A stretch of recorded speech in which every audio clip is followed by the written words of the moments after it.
of the biggest difficulties I think in relationships is having to merge into someone else's life and merging them into yours and still finding a way to keep your individuality throughout the process.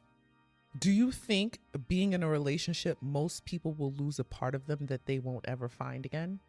Short answer, yes. But the reason why I hesitated is I think the key word is lost. Because when you think about it, you're only really lost not when you leave where you used to be, but when you don't know where you are. So I think that the same thing goes in relationships where you're not going to be who you were before, but that doesn't mean you've lost yourself. You know, you're just growing.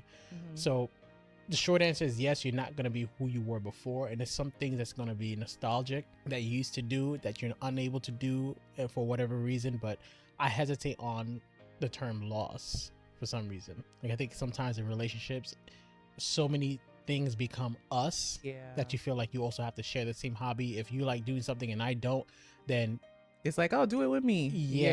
Or it's either the other way where you don't do it anymore kind of thing. So I think having your own hobbies, your own likes that you can just focus on and just be you is one of the best ways to hold on to that. Facts. And I think also being able to understand that boundary too, because I think a lot of times when you get into a relationship, and I don't know if this is everyone, but I do hear it and see it with women, that is something that tends to occur where like the guy could have been like free every Saturday and Sunday, and it gets to a point where it's like, oh, now I got events every Friday and Saturday because your friends are doing things, so I have to be present. Your family's doing things, so I have to be present.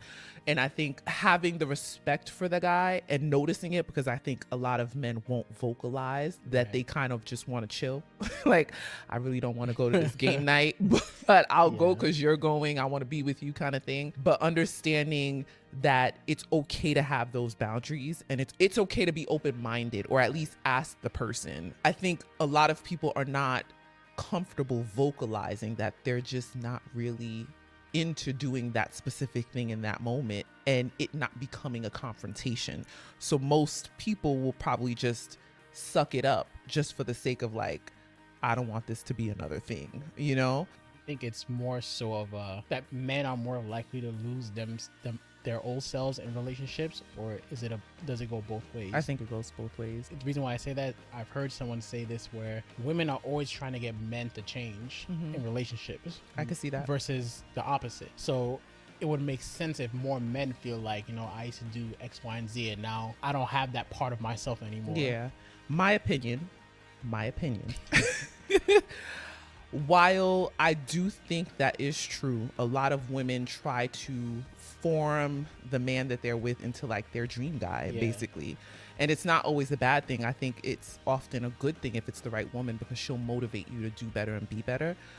But the difference, I think, is while men don't try to change their women are more intuitive to recognize what they notice their men are into.